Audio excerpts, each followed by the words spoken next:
E um namoro que tinha acabado assim, meio mal acabado, sabe? Aqueles namoros assim que acabou, mas não acabou, mas depois você nunca mais vê a pessoa. E nesse momento da vida, o casamento dele não estava indo muito bem. Todo mundo sabe que casamento não é um mar de rosas o tempo todo mundo tem crises, tem altos e baixos. Mas ao ver aquela pessoa e começar a se comunicar com aquela pessoa, ao descobrir que aquela pessoa também já tinha casado e não estava muito bem no casamento, os dois fazem a decisão de simplesmente largar tudo para trás e se encontrar e então viver aquela vida. Realmente você era a pessoa que eu sempre amava. E volta lá no tempo de adolescente, vivendo uma fantasia de adolescente, marmanjos aí de 50 anos de idade, tendo um pensamento de 15 anos de idade, mandando cartãozinho, florzinha, aquela coisa toda, como a gente costuma falar, tão a vergonha na cara, né? E algumas coisas que começam a acontecer, se você perceber que na sua casa, algumas coisas que eu vou deixar com você aqui como alerta para você, não só para os seus filhos, não só para os nossos filhos, mas para a esposa. Se você perceber que teu marido está lá a noite toda, lá na internet, falando, estou passando e-mail de trabalho, vai lá e checa para ver se é e-mail de trabalho mesmo. Coisa que me traz muita confusão nessa questão de vida dupla. Se você é casado, se você tem esposa, se você tem esposo, se você tem uma família, que segredo é necessário ter alguém? Até que ponto vai a necessidade de um homem ou uma mulher casada ter relacionamentos secretos e ter amigos secretos que a esposa não pode descobrir quem que é aquela amiga, ou a esposa não pode descobrir quem que é aquele amigo, ou vice-versa? Até onde vai a confiança que temos um pelo outro? Será que na nossa casa, a casa onde você vive, você vai ter e-mails, você vai ter fotos de pessoas e diálogos com pessoas que a sua esposa não pode ler? Se você se comunica com alguém que a sua esposa não pode saber, já começa por aí, já está errado. Você já está dando margem ao inimigo tomar conta da sua mente. Dali para frente você está andando num caminho que é muito difícil ter volta. O diálogo aberto, a comunicação total entre os dois e saber realmente quanto que cada um vale, saber que aquele indivíduo, aquela pessoa, aquele esposo, aquela esposa, aquele filho foi criado por Deus, tem base em alguns textos bíblicos que eu quero mencionar para você. Salmos capítulo 8, verso 5, a Bíblia fala: contudo, pouco abaixo de Deus o fizeste, de glória e de honra o coroaste. A sua imagem, meu irmão, minha irmã, meu jovem amigo, a sua imagem é feita simplesmente um pouco abaixo de Deus. Olha quão importante que você é. Olha quão valioso que você é. Filipenses capítulo 1, verso 6, a Bíblia fala: tendo por certo isto mesmo, que aquele que em vós começou a boa obra e aperfeiçoará até o dia de Cristo Jesus. É verdade que por causa do pecado temos coisas em nós que a gente não é contente, mas Deus vai aperfeiçoar em nós a obra que Ele começou em nós, a obra de transformação, a obra da vontade que a gente tem. Nenhum de nós somos santos, ninguém aqui é santo, ninguém aqui é perfeito, todo mundo tem as suas tendências, tem os seus problemas, mas quando você reconhece que Deus é que vai completar em você, e você reconhece essa necessidade dele vir e completar em você, você fala: meu Deus, está nas suas mãos, e você se coloca nas mãos dele. Salmos capítulo 139, verso 13 e verso 14, a Bíblia fala: pois tu formaste os meus rins, entretecestes-me no ventre da minha mãe, eu te louvarei, porque de um modo tão admirável e maravilhoso fui formado, maravilhosas são as tuas obras, e a minha alma, sabe muito bem, tu me formastes, ó Deus.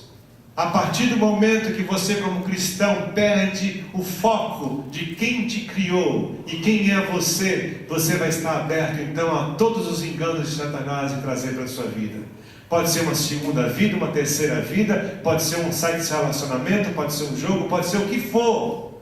Você vai perder a sua identidade principal, que é a identidade que Deus te deu, que Deus colocou em você. E aqui está uma das grandes causas de problemas mentais em todo o mundo, é a vida dupla de personalidade. Sendo uma coisa em casa, sendo outra fora. Sendo uma coisa diante de alguém, sendo uma outra coisa de outra pessoa.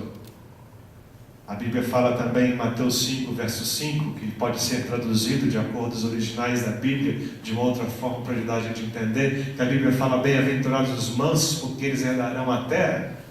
Mas se você traduzir realmente ao pé da letra, você vai chegar ao ponto de que poderia ser traduzido que bem-aventurado é aquele, feliz e abençoado é aquele que está contente com tudo aquilo que tem, nada mais, nada menos, mas está contente com o que Deus está provendo para a sua vida.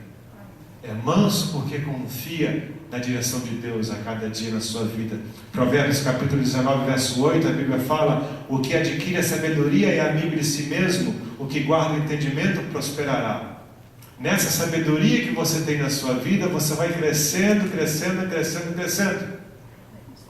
Algumas verdades que você e eu precisamos descobrir na nossa vida. Você e eu, nós temos valor simplesmente porque você existe.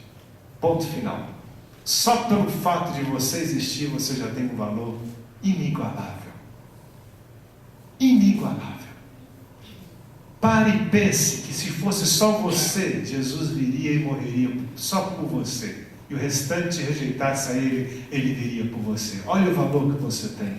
Não é por causa do que você faz ou do que você fez, mas simplesmente por causa do que você é. Já é importante, já é valioso a sua existência a cada dia. Eu sou um tremendo amante da vida. Não interessa qual seja o problema, qual seja a saúde, qual seja... A minha esposa sabe disso, meus filhos sabem disso. Eu penso positivo o tempo todo, eu penso para frente o tempo todo. As pessoas que vivem ao meu lado acham até difícil de conviver comigo, com minha esposa que fale a verdade, porque meu negócio é para frente o tempo todo, aquela personalidade. Eu amo a vida, adoro viajar, adoro estar envolvido num monte de coisa. E aí, quando eu encontro pessoas que, pensando bem, não gosto muito disso, não gosto muito daquilo e tal, próxima vez que você se olhar no espelho, não olhe no espelho pensando em dar lucro simplesmente para um cirurgião plástico, mas olhe no espelho olhando você como pessoa, não simplesmente como pessoa física, mas a sua pessoa, a sua vida espiritual, quem você é, o que Deus fez por você. E seja feliz com você mesmo. Se você tivesse de colocar uma etiqueta de preço assim, se você tivesse numa loja, tivesse de colocar no seu pescoço uma etiqueta de preço em você mesmo, você teria que colocar uma etiqueta vermelha, e na etiqueta vermelha você tinha que escrever a palavra Jesus, porque esse é o preço que foi pago por você, pela sua vida, e o tanto que você e eu, nós valemos. E esse produto, e essa mercadoria, essa vida nunca vai entrar em desconto, nem de 5%, nem de 10% e nem de 75% off, jamais, jamais. Porque esse produto, você simplesmente vai aumentar o preço, cada vez mais o valor vai aumentar de acordo com o seu relacionamento com Deus, porque Deus pagou um preço por você, foi por isso que Ele te criou. Você é amado por Deus, porque na opinião dele é o que interessa. Não interessa o que outras pessoas falam, não interessa o que Hollywood fala, se você é bonito ou não, não interessa se alguém na internet vai falar que você precisa de ser desse jeito ou daquele outro, não interessa o que vão falar, o que interessa é o que Deus fala a seu respeito, e isso, a opinião dele é o que interessa, e isso é o que deve trazer segurança para você e para mim, e com isso então, esse risco que vai ter de você ser amado por Ele, vai te dar a vontade de correr o risco de amar os outros também. Porque Ele correu o risco de amar você e morrer por você, mesmo que você não aceitasse o sacrifício dele, Ele correu esse risco.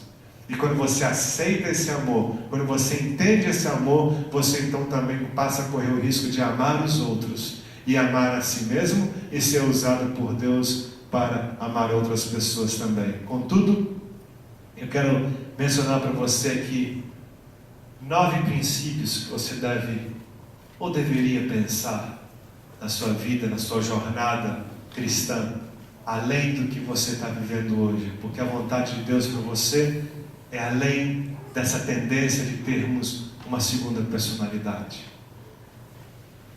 Se você fosse levantar a mão